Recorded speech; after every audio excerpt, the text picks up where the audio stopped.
Ang tagal na kasi. Baka naman may alam ka na hindi namin alam. Well, you know what? I'm just as clueless as you are. Final answer mo na yan, Jade? Yeah. Why? Are you doubting me? Ikaw naman, friend. Let's not ruin the vibe. Tara, kain na tayo. Ang susunod na programa ay rated PG. Ito ay nangangailangan ng patnubay at gabay ng magulang para sa mga batang manonood.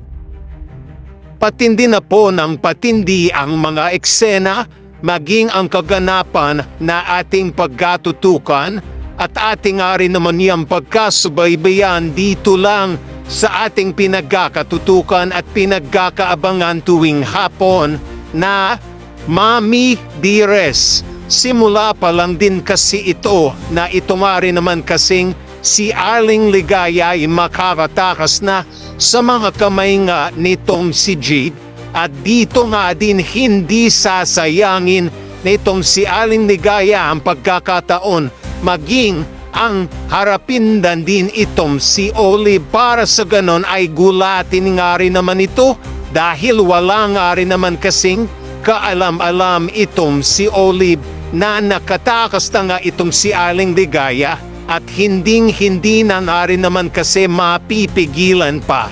Ang gusto mang gawin nitong si Arling Ligaya na sabihin na at ilaglag na ng tuluyan itong si Olive dito nga rin naman kay Danilo at kay Muki.